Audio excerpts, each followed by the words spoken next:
Bienvenido, buscador de la verdad.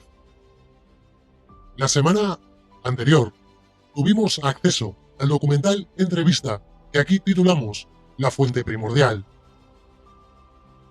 Programa en el cual Gregg Braden, un físico y metafísico estadounidense, que tras una exitosa carrera como geólogo e informático, y que actualmente está considerado como una autoridad mundial en temas de filosofía espiritual de las tradiciones indígenas antiguas, nos entregó ese conocimiento tan necesario e importante para ayudarnos a comprender y complementar los lazos de unión del ser humano con su matriz divina, logrando con ello no solo encajar las piezas de ese misterioso y enigmático mundo en el que existimos, sino además ofrecernos la aparente causa y sentido de nuestro propio ser y existencia.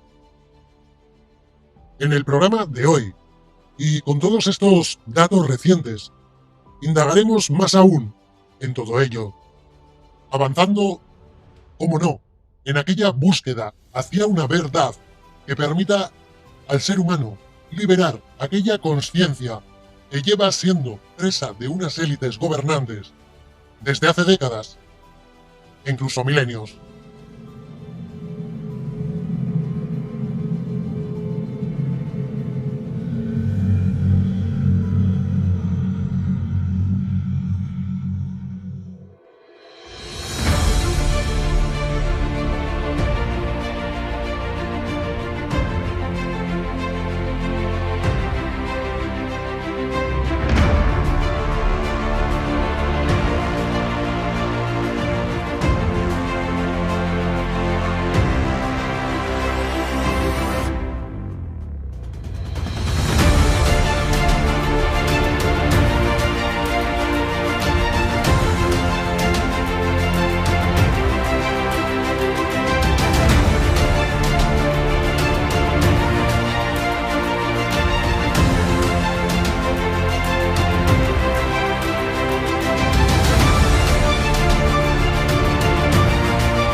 Nuestro primer vídeo, titulado La energía interior y el entorno que nos conecta, nos ayudó a introducirnos en el mundo de la comprensión de la física cuántica y con ello hacernos una breve y ligera idea de esa red que conecta nuestra mente con nuestro entorno y su enigmático funcionamiento. Un funcionamiento que cada vez comprendemos y vamos descubriendo más a fondo, otorgándonos este conocimiento a su vez un poder creador y generador que nos permite visualizar en nuestra mente esa malla energética que es capaz de responder al diálogo y las peticiones generadas por el ser humano, produciéndose de esta manera esta relación entre ambas partes, conectando así y por lo tanto con esa autoridad y fuente que nos une a este mundo. ¿Qué es esta materia? ¿Y cómo es posible que exista si no podemos verla? Si ahondamos en términos energéticos, podríamos decir, por ejemplo, y en una visión muy básica, el amor no existe, pero podemos percibirlo.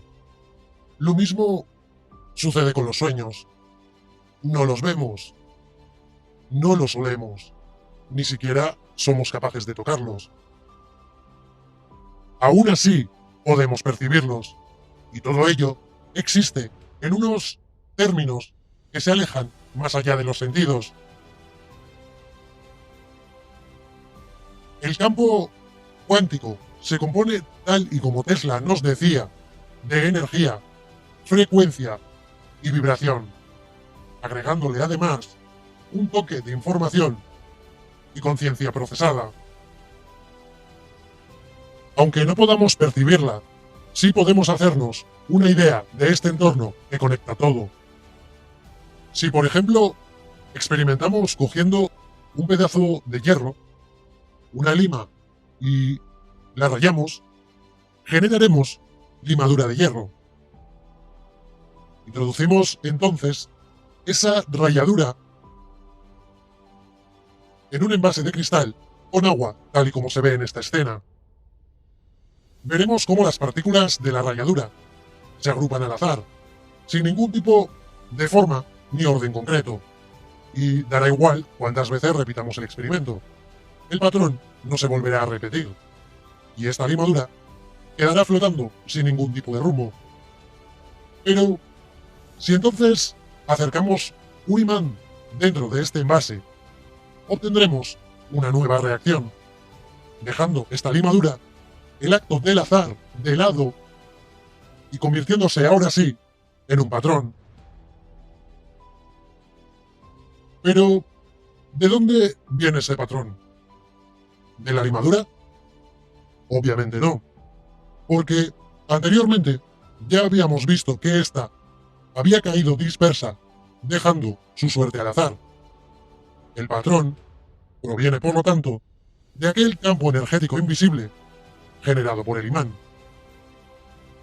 Y no lo percibimos, pero existe. La materia más el campo forman la estructura. Y esto no lo digo yo. Einstein hablaba de ello y decía: el campo es la única entidad gobernante de la partícula. Ahora bien, la partícula es materia, por lo que el campo energético es, por lo tanto, lo que da la forma al mundo físico. Y esto mismo sucede en nuestro propio entorno. La mente transmite esa energía. Por lo tanto, una mente, digamos, enferma, rodeada de pensamientos negativos, creará un patrón negativo. Y en sus manos está empezar a cambiarlo. Pero antes, debe cambiar la propia mente. Porque cambiar el problema de manera física no dará resultado, sino cambiar la psicología que lo genera. Y esa fuente, indirectamente, se vincula a los pensamientos. Si, por ejemplo, vas a un hospital y al observar piensas: hay mucha gente enferma, voy a enfermar yo también. En unos días, inevitablemente, comenzarás a sentirte mal. Y en un tiempo breve, si no pones remedio, probablemente estarás enfermo. Lo mismo sucede si te provocan esos pensamientos de manera directa. Por ejemplo, la televisión o la radio. Y tu mente se vuelve susceptible a recibirlos y además creerlos. Cuando te ves afectado de manera emocional hacia algo o alguien, y siempre que lo permitas, entramos en un periodo denominado refractario, un periodo que dura horas.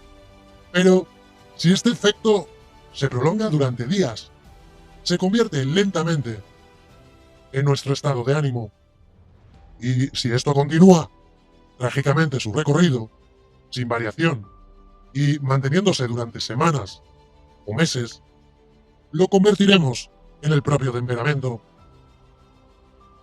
Y si aún así no conseguimos evitar su efecto negativo, más allá de este tiempo, esto mismo se transformará finalmente en un rasgo de nuestra personalidad, Y esta personalidad creará conexiones que deriven en vínculos de esa mentalidad negativa.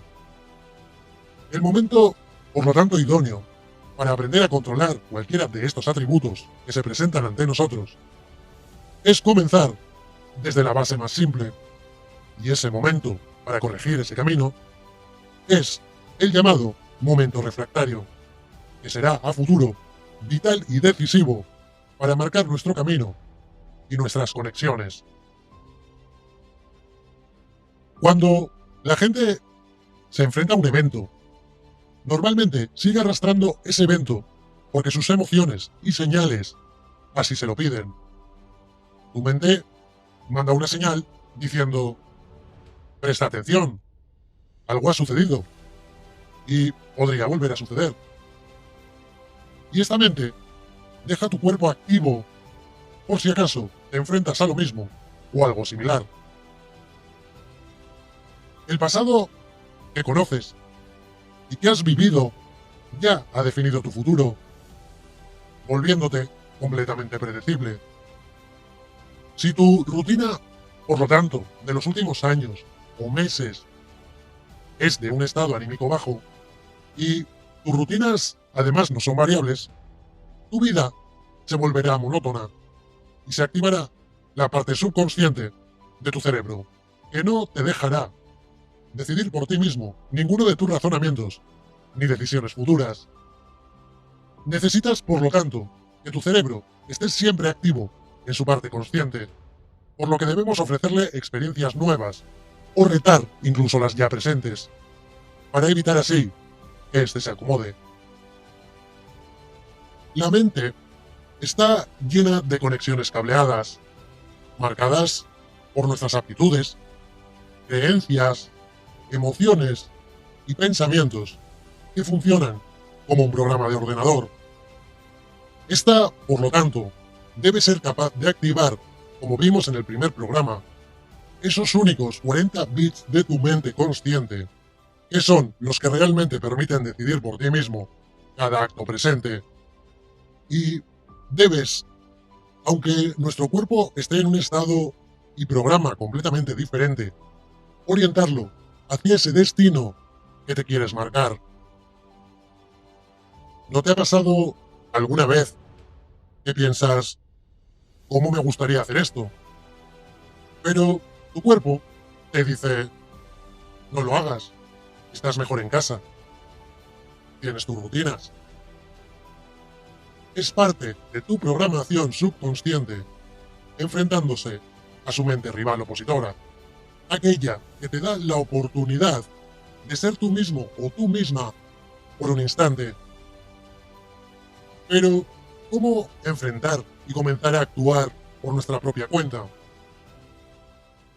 La clave de todo está en la mente analítica, que es esa pequeña puerta que separa la mente consciente de la mente subconsciente. Y ahí es donde radica y puedes comenzar a plantearte, por ejemplo, algo tan sencillo como la meditación, o simplemente tomarte un tiempo al día para reflexionar sobre tus actos diarios, o, más fácil aún, levántate cada mañana y piensa las emociones que quieres tener durante tu día. Atráelas, vívelas y plantéatelas. Esa pequeña llave de acceso te permitirá de esa manera hacer esos pequeños cambios, siendo completamente consciente de tus actos presentes. Si somos materia, tratando de cambiar la materia, debemos ser conscientes que vivimos en un entorno donde hay una infinita cantidad de espacio y debemos experimentar el concepto del tiempo moviéndonos a través de él. Por ejemplo, si soy un punto consciente y pongo mi atención en otro punto consciente, por ejemplo, mi futuro coche, para trasladarme debo mover mi materia, es decir, mi cuerpo y mis actos a través del espacio, y este me tomará un tiempo. Basándome entonces en mi experiencia pasada y lo rápido de mi movimiento, podré determinar lo que tardaré en llegar a mi otro punto consciente. Y lo mismo se repite con los pensamientos, las emociones o los deseos, con los cuales debemos seguir los mismos pasos que nos acerquen a esa materia consciente que queremos cumplir. Y eso, igualmente, nos tomará tiempo. Cuando comienzas a sintonizar y tomar conciencia de la energía de ese campo, que es la unidad y el todo, prestándole la atención debida y siendo consecuente con el vacío existente, te enfocarás con el tiempo, única y exclusivamente, en la energía y el mantenimiento de tu atención, generando de por sí más orden y coherencia en tu propia mente y llegando así a desconectar de todo lo conocido, conectando de esta manera con tu nueva realidad. Y esa nueva realidad recibe el nombre de El Eterno Ahora, donde, según la física cuántica, todas las posibilidades existen, saltando, por lo tanto, de esa zona ya conocida y confortable en la que ya estabas, a esa nueva desconocida, yendo así un paso más allá de ti mismo y convirtiendo esa subconsciencia en conciencia pura. Debes saber que donde centras tu atención, colocas tu energía, y si logras con ello desvincular tu atención de la materia física, te vuelves inmediatamente pura conciencia, dejando de lado tu pasado, tus lazos negativos o tus experiencias traumáticas. Te adentras además en un nuevo mundo de posibilidades infinitas, donde no solo experimentarás nuevas emociones, sino que además podrás remarcar ese nuevo camino al que quieres acceder. Lo mismo sucedía, como ya vimos, con el experimento de la doble rendija, del cual hablamos en el programa de la semana anterior. Y vimos en él que cuando el observador retiraba la mirada de aquel electrón, cambiaban con ello las decisiones y con ello las opciones, por el simple hecho de desplazar su atención de esta materia, y ésta se veía afectada. Si quieres cambiar ese pensamiento y vibración, no esperes a una crisis o a una desgracia para hacerlo. En un estado de dolor o sufrimiento constante, esperar a ello no te puede generar ningún bien. Cuando nos preguntamos si todo esto que tenemos entre manos es real o hasta qué punto podemos creer en ello, nos asaltan las dudas porque nuestros sentidos y sentimientos en un principio son incapaces de entenderlo. ¿Cómo podemos evidenciar esto que decimos y cómo podemos visualizar que nuestros pensamientos afectan a la materia y a nuestro entorno? Vamos a pasar a ver este vídeo experimental que se titula Proyectar el pensamiento en el agua.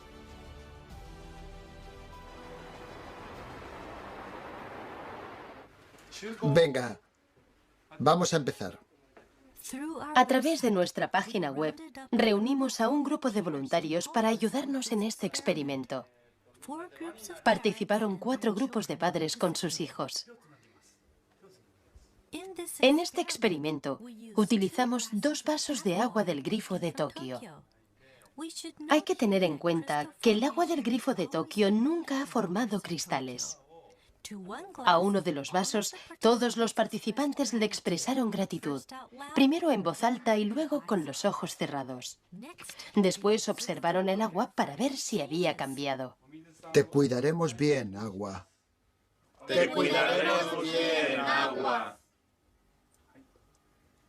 Ahora, sin hablar y con los ojos cerrados, enviaremos al agua estos mismos pensamientos positivos.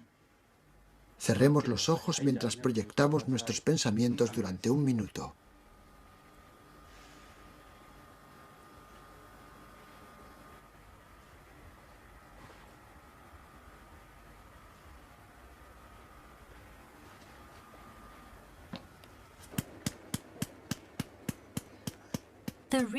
El investigador ahora está transfiriendo esta agua a placas de Petri.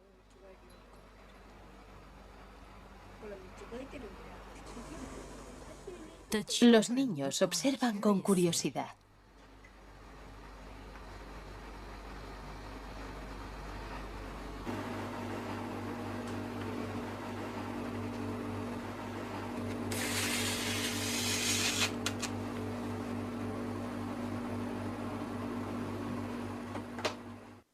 Tres horas después.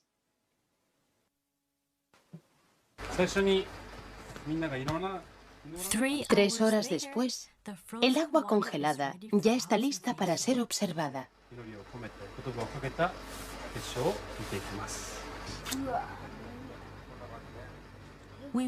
Empezaremos con el agua que se dejó al margen.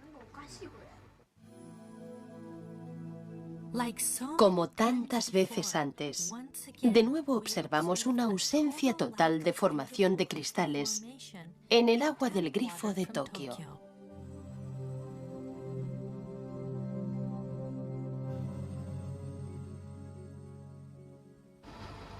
Bueno, algunos casi lo parecían.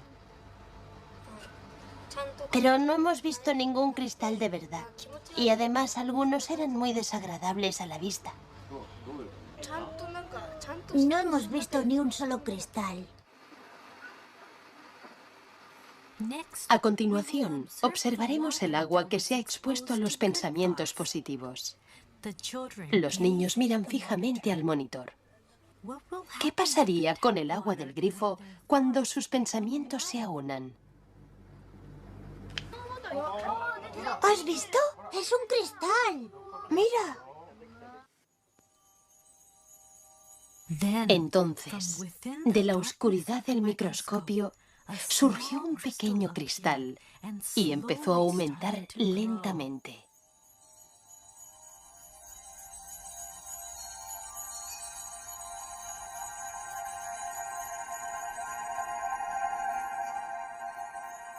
Al observarlo ampliado, descubrimos la aparición repentina de un único cristal, nítido y simple, como si personificara los pensamientos de los individuos que se habían reunido.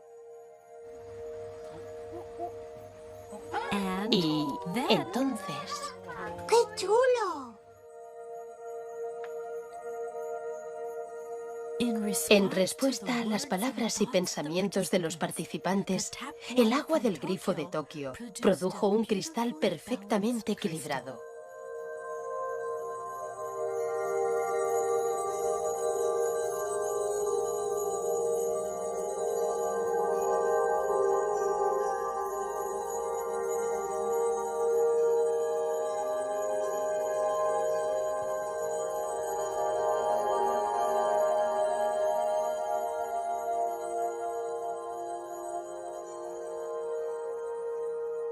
¿Creías que verías cristales así? No, no lo creía. ¿Qué has sentido al ver los cristales?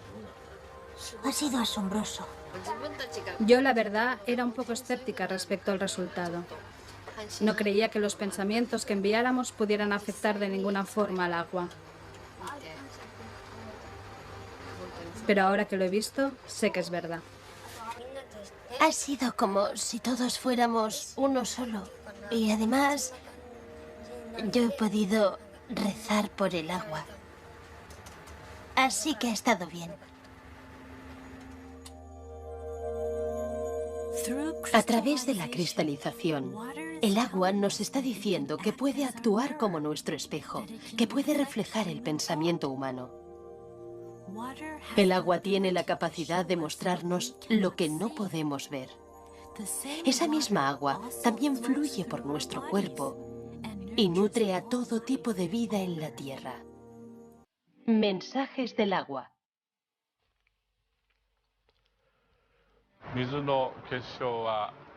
El agua, en algunos casos, produce preciosos cristales hexagonales, mientras que en otros casos solo produce cristales deformados o ningún cristal en absoluto.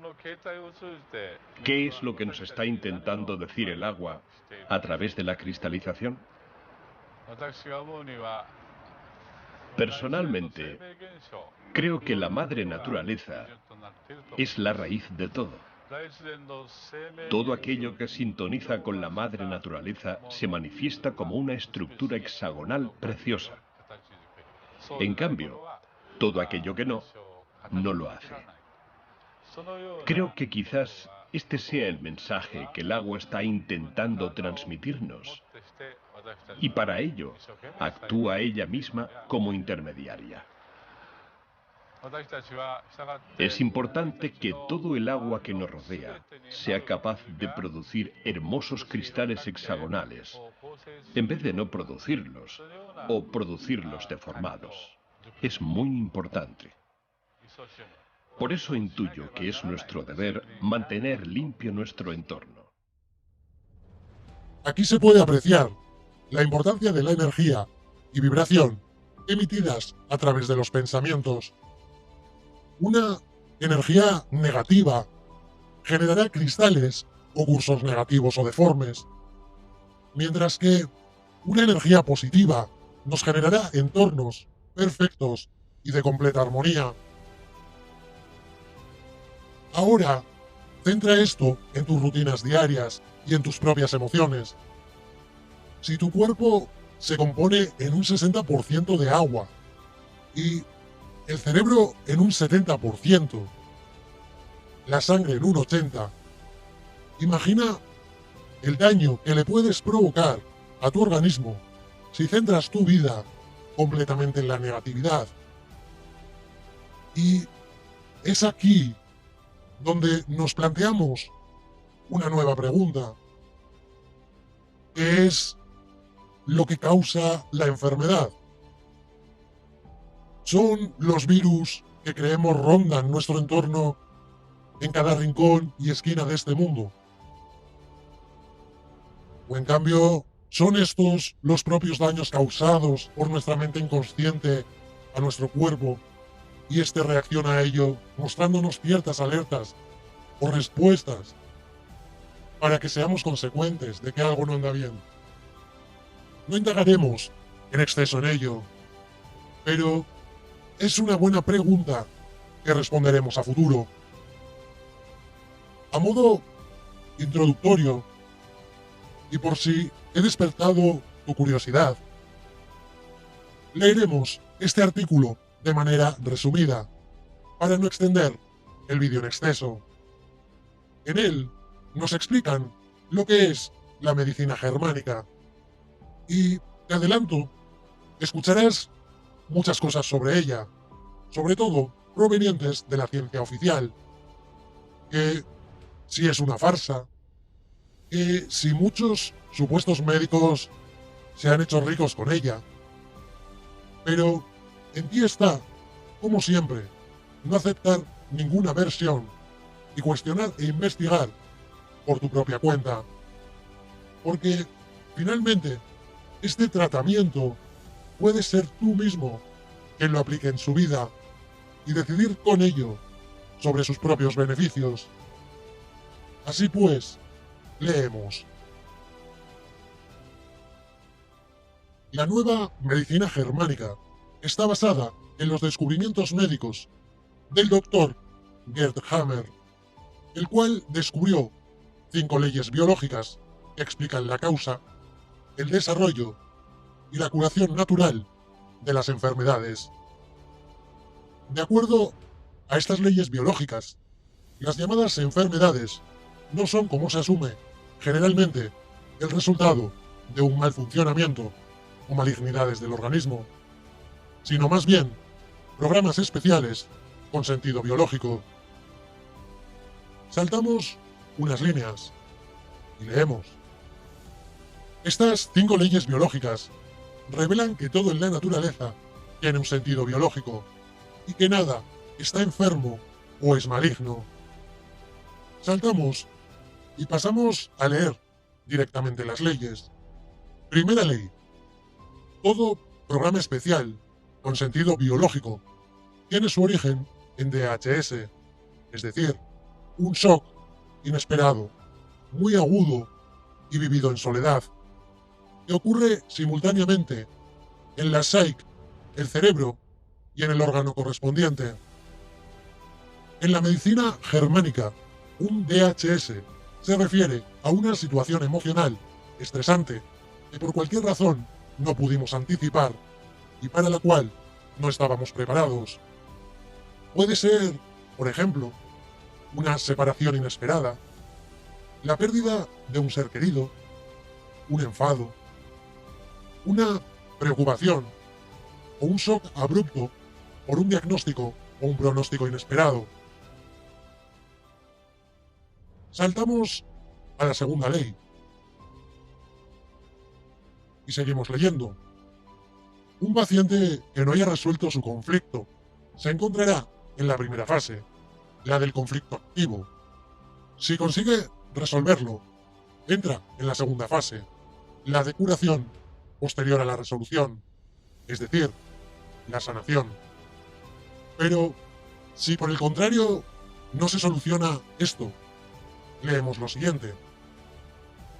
Un conflicto inesperado, o DHS, interrumpe inmediatamente el ritmo normal día-noche e inicia la fase activa del conflicto. El choque dispara el inicio de un programa biológico especial y significativo que permite al organismo, psique, cerebro y órgano incrementar el funcionamiento diario y enfocarse de lleno en contener la situación imprevista. ¿Nos recuerda esto a algo de lo que ya hemos hablado anteriormente? Hablamos del momento refractario, aquel en el que si no frenamos esas emociones o pensamientos, derivará en consecuencias más graves, tal y como dice a continuación.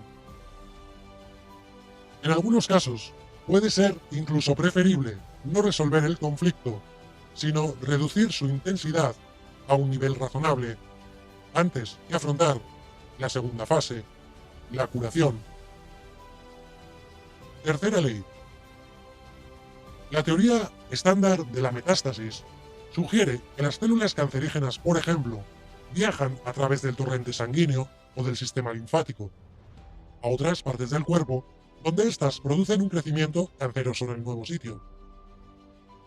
Pero de acuerdo a estas 5 leyes biológicas, los cánceres secundarios y terciarios no son el resultado de células cancerosas que migran, sino de un segundo o tercer DHS, frecuentemente iniciado por un choque en el momento del diagnóstico o incluso del pronóstico, que pone al individuo en una situación total de pánico, causando un nuevo conflicto o, más aún, varios nuevos conflictos, llevándolo a presentar cánceres adicionales. La cuarta ley nos dice lo siguiente. Los microbios no causan las enfermedades, sino que nuestro cuerpo los usa siguiendo las instrucciones del cerebro para optimizar la fase de curación, si estos están disponibles. En el momento de solución del conflicto, estos, por lo tanto, reciben una señal del cerebro para comenzar a trabajar en la tarea que les fue asignada, causando la inflamación como fase previa a la curación. La quinta ley. Y saltamos unas líneas. Todas las llamadas enfermedades tienen un significado biológico especial. Mientras antes considerábamos a la madre naturaleza como falible y teníamos la audacia de creer que ésta constantemente comete errores, como por ejemplo crecimientos cancerosos degenerativos, malignos, sin sentido, etc. Con esta perspectiva se entiende la realidad como una totalidad en la que se desencadena la enfermedad debido a una causa generada por un conflicto, el cual necesitamos resolver para crecer espiritualmente.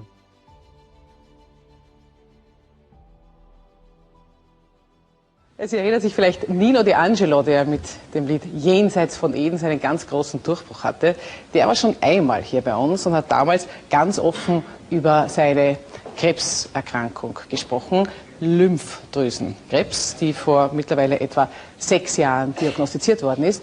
Und er hat, wie es scheint, den Kampf gegen diese Krankheit gewonnen. So wie das auch schon sehr vielen anderen Krebspatienten gelungen ist.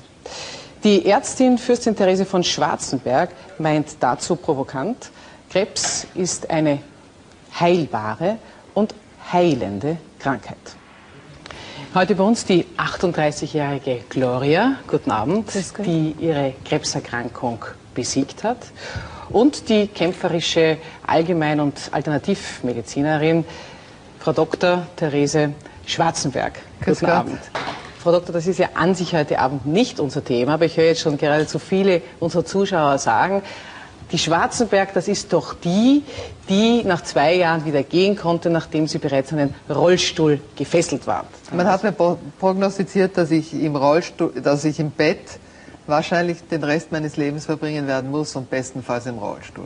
Als Ärztin haben Sie Ihr Berufsleben lang mit Krankheit zu tun gehabt. Durch dieses eigene Schicksal, wie hat sich damals Ihr Zugang, Ihre Einstellung zu Krankheit und Gesundung und überhaupt Gesundheit, hat sich da was verändert? Naja, ich habe vielleicht festgestellt, dass, wie gesagt, dass man gesund wird, indem man die Selbstheilungskräfte in sich selber aktiviert. Es gibt verschiedene Möglichkeiten, das zu tun. Und wenn man imstande ist, das zu tun, dann ist das das stärkste Moment, das der Mensch hat, um wieder gesund zu werden. Anfang der 90er Jahre, also dieser Ihr großer Unfall, Mitte der 90er Jahre dann ein tragisches Krebsschicksal in Ihrer Familie. Sie haben begonnen, sich mit Krebstherapien intensiver auseinanderzusetzen. Und Sie als Schulmediziner, als gelernte Schulmedizinerin, haben festgestellt, dass manche Ihrer Kollegen sich bei der Diagnose, nicht bei der Diagnosestellung, sondern wie es dem Patienten beigebracht wird, dass Krebs bei ihm diagnostiziert worden ist, falsch verhalten. Inwiefern? Na, das ist einer der vielen Punkte, das man immer wieder feststellt, wenn man mit Krebspatienten redet. Die Art und Weise, wie ihnen die Diagnose und die Prognose mitgeteilt wird, das führt sehr oft bei den Patienten zu einem tiefgreifenden Schockerlebnis, das ja nach den neueren Erkenntnissen, wie seelische, geistige und körperliche Dinge zusammenhängen, dann seinerzeit wieder krebsauslösend sein kann. Und mit so einer Diagnose wurden Sie vor 13 Jahren konfrontiert, unabhängig von 2 Ärzten, die Sie konsultiert haben. Ja. Was hat man Ihnen gesagt damals? Ja, ich kann das zur Gänze bestätigen, was die Frau Dr. Schwarzenberg eben gesagt hat. Auch in meinem Fall war die Diagnoseeröffnung eine sehr brutale und eine unsensible. Und man hat mir damals gesagt, wenn ich mich nicht sofort operieren ließe, hätte ich noch eine verbleibende Lebenserwartung von 1,5 bis 3 Jahren circa. Also das war je nach Arzt verschieden. Aber beide Ärzte haben es so brutal gesagt. Ja. Das hat Sie nicht eingeschüchtert, das hat bei Ihnen eher eine Art Trotzreaktion hervorgerufen? Ja, ich bin zu verschiedenen Alternativmedizinern zuerst gegangen, die mir aber auch leider Gottes das bestätigt haben, nämlich dass ich ohne Operation nicht gesund werden könnte. Und in dieser Situation habe ich dann vom Dr. Hammer gehört und habe beschlossen, ihn zu konsultieren. Und er hat zu mir auch gesagt, aber dieser Krebs befindet sich schon in der Ausheilungsphase, weil der Konflikt, der zu diesem Krebs geführt hat, ist bereits gelöst. Einige Monate später sind Sie dann zu einem 3. Arzt gegangen und wollten und haben gebeten, wiederum eine Biopsie, eine Gewebsentnahme zu machen. Und was hat er dann festgestellt? Ja, er hat zuerst, nachdem ich ihm gesagt habe, er hatte gewusst, wie die Befunde ein paar Monate vorher ausgesehen haben. Und er war sehr wütend und hat gesagt, um Gottes Willen, und Sie können gleich da bleiben, wir operieren sofort. Und gesagt, bitte schauen wir zuerst einmal, untersuchen Sie mich, wir machen wieder Gewebsentnahmen. Er hat es nicht glauben können. Aber Sie haben gar nichts Schulmedizinisches angenommen? Nichts. Nichts. Auch keine Medikamente? Nichts. Ja. Nichts. Und zum Schluss? Und Dr. Hammer hatte recht gehabt. Ich war auch schulmedizinisch gesund, also ich habe diese Monate der Ausheilung abgewartet. Es wurden keine Krebszellen mehr gefunden und das nun seit 13 Jahren.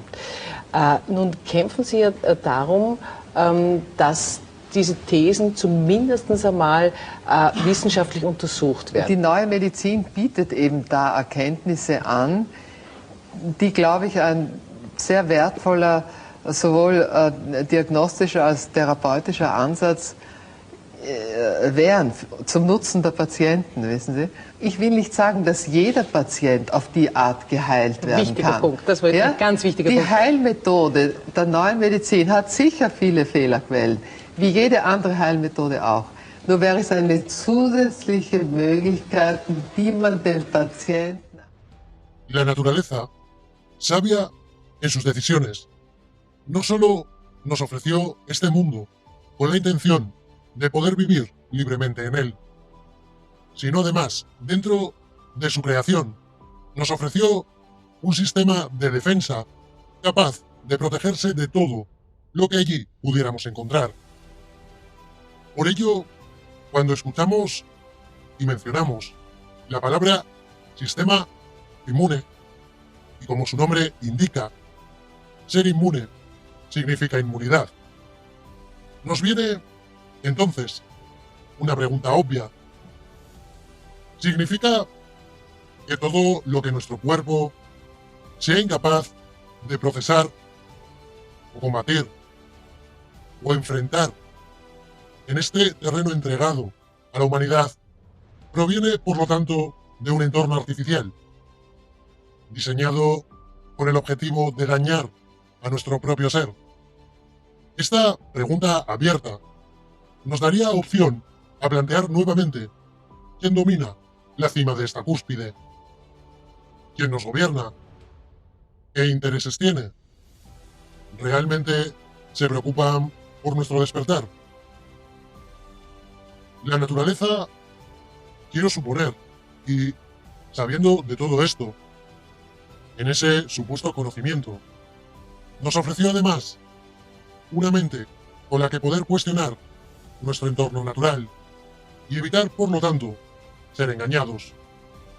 Por desgracia, las élites gobernantes se han encargado de borrar todo ese origen, significado y vital conocimiento para nuestra propia existencia y más aún para nuestro propio desarrollo, colocando frente a nosotros a un guía que será el encargado de mantener nuestra mente dormida mientras nos hace creer que se preocupa por nuestro bien, y al cual, además, entregamos incondicionalmente nuestra plena confianza, quedando, por desgracia, limitada esta sabiduría interior tan solo a quienes despiertan o se atreven a cuestionar el sistema que les rodea.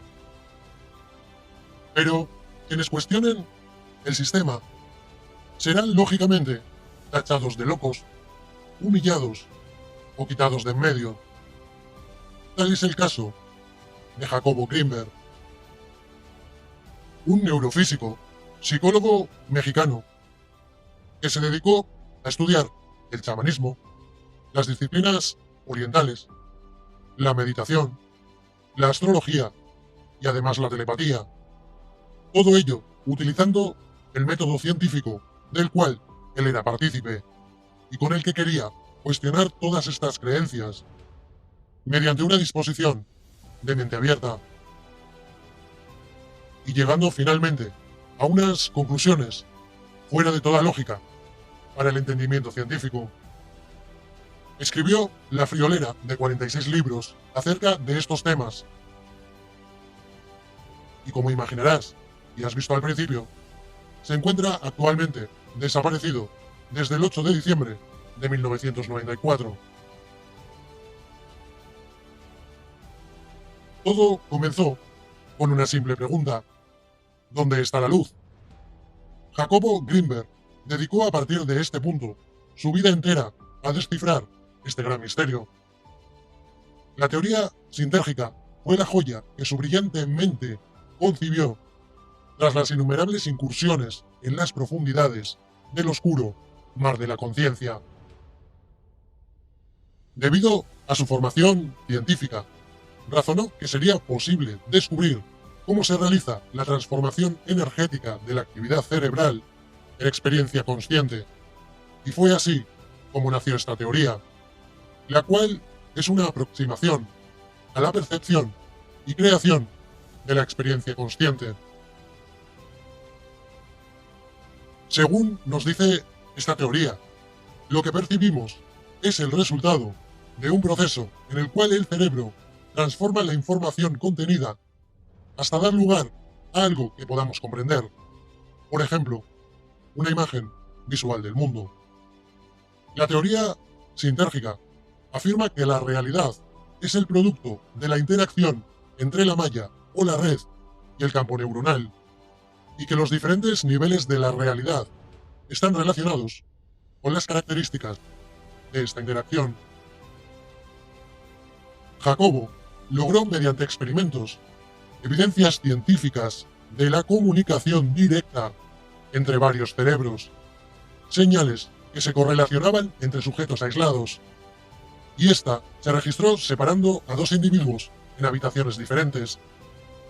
Mientras uno de ellos recibía flashes de luz provocados, el otro, el cual estaba en reposo en otra habitación, se encontró un potencial transferido, similar en frecuencia y morfología al potencial evocado en el sujeto estimulado.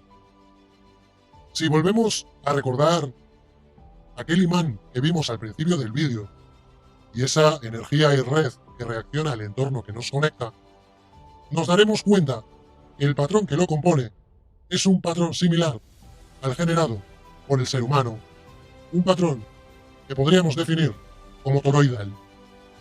Y es aquí cuando descubrimos que el lenguaje que emplea la naturaleza y nuestro entorno para comunicarse es este que tenemos entre manos.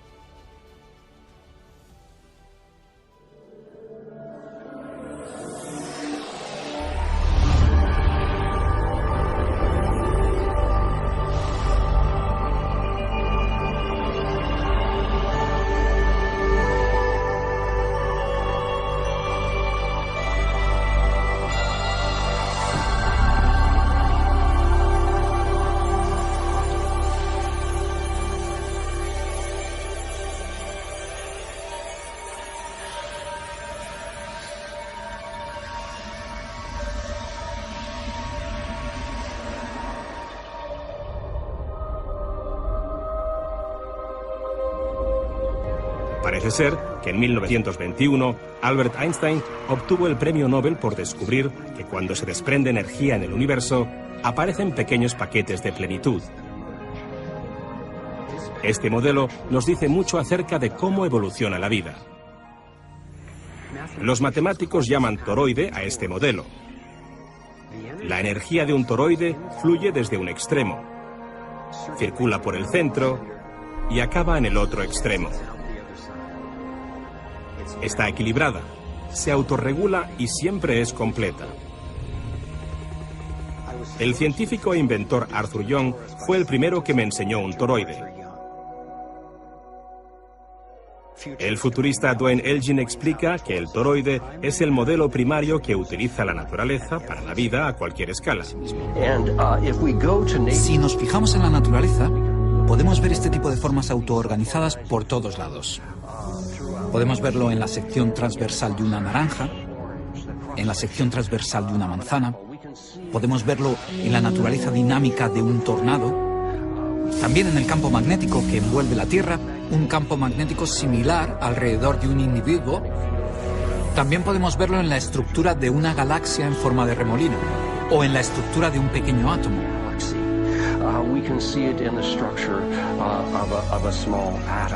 A todas las escalas, a través de toda su historia, el universo tiene un único... Está produciendo toroides, que a su vez forman parte de un grupo mayor. Nos adentramos en un mar ilimitado de corriente toroidal infinita.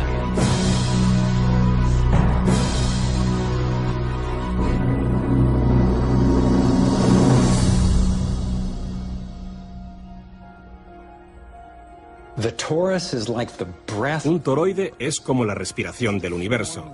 Es la forma que toma la corriente de energía a cualquier nivel de existencia. Si lo pensamos y nos ponemos en situación, el empeño de estas élites gobernantes en manejar las mentes de sus individuos radique en que si logran controlar y dominar las mismas conciencias, podrán controlar con ello el mundo o dimensión que nosotros ocupamos. Vemos cómo la ciencia y la tecnología se mueven cada vez más hacia un entorno donde la mente debe lentamente ser ocupada tanto por chips, procesadores y un avance en el que el ser humano, por decisión ajena a él, debe ser fusionado con las mismísimas máquinas.